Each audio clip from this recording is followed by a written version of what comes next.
Hallelujah, praise the lord. প্ৰভু যীশুৰ মধুৰ নামত আপোনালোক সকলোকে স্বাগতম জনালোঁ। আশা কৰোঁ আপোনালোক সকলোৱে ভালে আছে। প্ৰেমিচাকীসকল, সুন্দৰ দিন, সুন্দৰ বতৰ ঈশ্বৰে আমাক দিছে, তাৰ কাৰণে ঈশ্বৰ ধন্যবাদ দিওঁ। আৰু সুন্দৰ বিশ্ৰাম দিনত যে তেওঁ আমাক আকৌ উপস্থিত কৰাইছে, তাৰ কাৰণে সেই জীৱিত ঈশ্বৰৰ বহুত বহুত ধন্যবাদ। এই বিশ্ৰাম দিনৰ আৰম্ভণিতে আমি ঈশ্বৰৰ বাক্য চাওঁ। আজি ঈশ্বৰৰ বাক্য আমি লৈছোঁ যোহনে লিখা শুভবাৰ্তা 1 অধ্যায়ৰ 47 পদ। সুন্দৰ ঈশ্বৰৰ বাক্যই আমাৰ কাৰণে কৈছে, পাছে যীশুৱে তেওঁৰ ওচৰলৈ নথনেলক অহা দেখি তেওঁৰ বিষয়ে ক'লে, চোৱা, এইজন স্বৰূপ ইজৰাইল লোক, এওঁত একো কপট নাই। Hallelujah, praise the lord. প্ৰেমিচাকীসকল, এই বাক্য আমি যদি গভীৰ বুলি আমি চাওঁ, তেনেহ'লে ঈশ্বৰে যে অন্তৰ্যামী ঈশ্বৰ হয়, তেওঁ যে দেখাৰ লগে লগে যে তেওঁ যে চিনিব পাৰে তেওঁ কি ধৰণৰ মানুহ, তেওঁ কেনেকুৱা চৰিত্ৰৰ মানুহ, তেওঁৰ মনত কি ভাৱনা হৈ আছে, ঈশ্বৰে চিনি পায়। হালেলুয়া। আমি যদি এই অধ্যায়টো যদি আমি সম্পূৰ্ণকৈ যদি পঢ়োঁ আৰু ইয়াত আমি যদি 19 পদৰ পৰা পঢ়োঁ, তেনেহ'লে আমি বুজি পাওঁ। যেতিয়া যীশুখ্ৰীষ্টই পিতৰ আৰু আন্দ্ৰিয়হঁতক দেখা দিলে, তেতিয়া তেওঁবিলাকে ক'লে যে আমি মচিহক দেখা পালোঁ, অৰ্থাৎ খ্ৰীষ্টক দেখা পালোঁ, তেওঁবিলাকে ক'লে। আৰু তেওঁবিলাকে যীশুৰ ওচৰলৈ আনিলে মানুহবিলাকক। তেতিয়া যীশুৱে তেওঁবিলাকলৈ চাই ক'লে যে, যোহনৰ পুতেক চিমোন,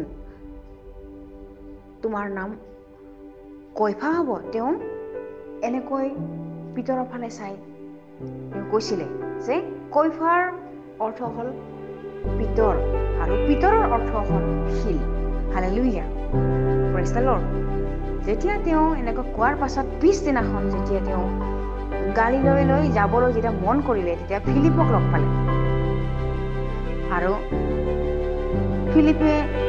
ফিলিপক যীশুৱে ক'লে যে মোৰ পাছে পাছে আহা। তেতিয়া ফিলিপে আহিলে, আৰু পিতৰ আৰু যিটো আন্দ্ৰিয়, পিতৰৰ ভায়েক, তেওঁবিলাকে বৈচ্ছদাৰ গাঁও, আৰু ফিলিপো সেই গাঁৱৰে মানুহ আছিলে।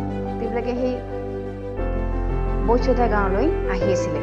তেতিয়া ফিলিপে বাটতে নথনেলক লগ পালে, আৰু ফিলিপে নথনেলক ক'লে, যিজনৰ বিষয়ে মচিৰ বিধান শাস্ত্ৰত লিখা আছিলে আৰু ভাৱবাদীসকলে সেইটো লিখিছিলে, আমি তেওঁক পালোঁ বুলি ফিলিপে নথনেলক ক'লে। আৰু নথনেলে ক'লে যে যীশুক দেখা পাই নথনেলে ক'লে, এওঁ যোসেফৰ পুতেক নাছৰথৰ যীশু।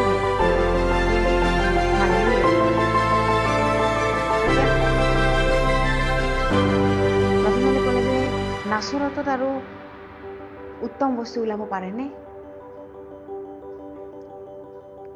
ফিলিপে ক'লে, আহি চোৱা, যদি বিশ্বাস কৰা নাই আহি চোৱা, নাছৰথৰ পৰা উত্তমতকৈ উত্তম বস্তু ওলালে। Hallelujah, praise the lord. প্ৰেমিচাকীসকল, যিটো ঈশ্বৰে তেওঁ ৰজা হয় মাংসৰ ৰূপত জগতত আহিলে, তেওঁ নম্ৰ হৈ আছিলে, তেওঁ যে ৰজা হয়, তেওঁ যে মেৰাকাল কৰিব পাৰে ঈশ্বৰ, তেওঁ যে আচৰিত কাম কৰিব পাৰে ঈশ্বৰ হয়, তেওঁ তৎক্ষণাতে এনেকুৱা কাম কৰি দেখুওৱা নাছিলে, তেওঁ নম্ৰ আছিলে। যেতিয়া তেওঁ নথনেলক চাই গম পালে যে তেওঁৰ একো কপট নাই, তেওঁৰ হৃদয়খনত একো বেয়া নাই, একো কপট নাই, তেওঁ অন্তৰ চাই তেওঁ মানুহজনক দেখা পাই তেওঁ বুজিলে। হালেলুয়া। যদি আমি ইয়াৰ পিছৰখিনি চাওঁ, তেনেকৈ আছে যে তাতে নথনেলে তেওঁক ক'লে, আপুনি মোক কেনেকৈ চিনি? আমেন। যীশু উত্তৰ দিলে, তেওঁ ক'লে যে ফিলিপে তোমাক মতাৰ আগেয়ে তুমি যিবোৰ বছৰ তলত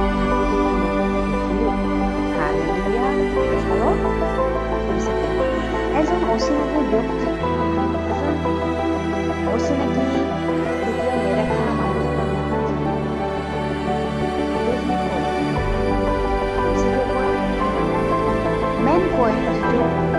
আচলতে যদি তেওঁৰ হৃদয়ৰ কথা যীশুখ্ৰীষ্টই নথনক চাই কৰিছে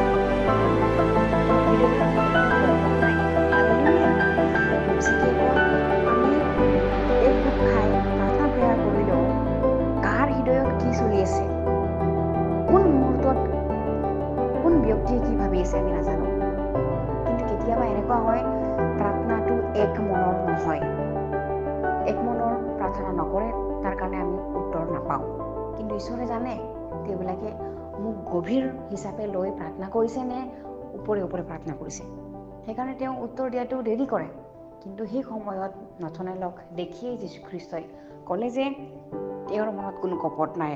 আৰু নথনেলে যেতিয়া কৈছে আপুনি মোক কেনেকৈ চিনিলে, তেতিয়া যীশুৱে ক'লে যে তুমি যেতিয়া ডিমৰু গছত আছিলা, গছৰ ওচৰত আছিলা, ফিলিপে মতাৰ আগতে মই তেতিয়াই তোমাক দেখিলোঁ।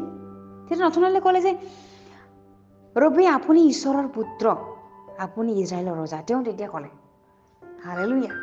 প্ৰভুসাকীসকল, ঈশ্বৰ এনেকুৱা হয়, তেওঁ প্ৰত্যেকটো সময়ত আমি কি ভাবোঁ, আমাৰ কি চিন্তা, আমি কপটৰ হয়নে, আমি প্ৰবঞ্চক হয়নে ঈশ্বৰে জানে। ঠিক তেনেকৈ ব্যৱহাৰ কৰে। Hallelujah, praise the lord. ইমানখিনি আচৰিত কাম তেওঁ লাহে লাহে কৰি আছিলে। হালেলুয়া, তেওঁ ঘপককৈ তৎক্ষণাতে আচৰিত কামবিলাক কৰিব পাৰিলে হয়, কিন্তু তেওঁ নাই কৰা। তেওঁ নম্ৰ হিচাপে ক'লে যে তেওঁৰ মনত কোনো কপট নাই। হালেলুয়া, আমেন। প্ৰভুসাকীসকল, আজি আমাৰো হৃদয়বিলাক ঈশ্বৰে চাই আছে। আমাৰ হৃদয়ত কি হৈ আছে, আমি কি ভাবি আছোঁ, হৃদয়ৰ কোনটো জাগাটোত আমি ঈশ্বৰক থৈ দিছোঁ আৰু কোনটো জাগাত বেয়াৰে পৰিপূৰ্ণ হৈ আছে ঈশ্বৰে জানে। Hallelujah, praise the lord. তেতিয়াই নথনেলে স্বীকাৰ কৰিব লগা হ'ল যে ৰবি, গুৰু বুলি আৰু আপুনি ইজৰাইলৰ ৰজা বুলি তেওঁ স্বীকাৰ কৰিবলগীয়া হ'ল মুখেৰে। কিন্তু তেওঁ প্ৰথমে কৈছিলে যে নাচৰতৰ পৰা জানো উত্তম বস্তু ওলাব পাৰেনে। প্ৰভুসাকীসকল, আমি সাধাৰণ হিচাপে ভাবোঁ যে এই মানুহজনেনো আচৰিত মেৰাকাল কৰিব পাৰিবনে, এই মানুহজনে দেখোন লিখা পঢ়াই নাই, বা এই মানুহজনে দেখোন এইখিনিয়ে পঢ়া লিখা, তেওঁ এইখিনি কৰিব পাৰিবনে।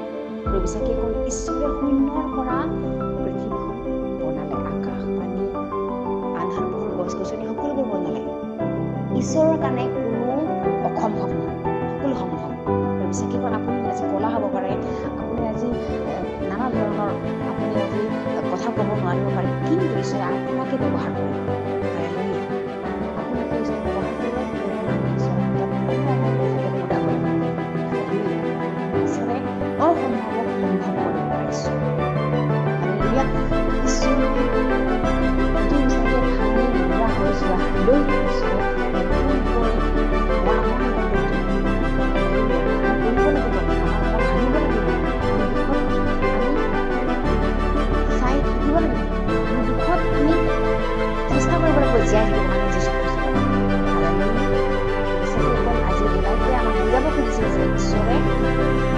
মাংসৰ ওপৰত আহিছিলে আৰু মাংসৰ ওপৰত অহাৰ কাৰণ আমাৰ ঈশ্বৰে ঈশ্বৰে নিজৰ মনোনীত ব্যক্তিৰ সৈতে উত্তৰ দুটা ঈশ্বৰ হয়। আমি মনে মনে থাকিব লাগে, কিন্তু উত্তৰ দুটাটো ঈশ্বৰ হয়। Hallelujah, praise the lord. যেনেকৈ নথনেলক যীশুখ্ৰীষ্টই চায়ে দেখা পাইছিলে যে তেওঁৰ মনত একো কপট নাই। হালেলুয়া, আমি ওপৰতে দেখাব পাৰোঁ ভাল ব্যৱহাৰ, ভাল ভাৱনা চিন্তা, কিন্তু আমাৰ ভিতৰখন কেনেকুৱা হয় ঈশ্বৰে জানে।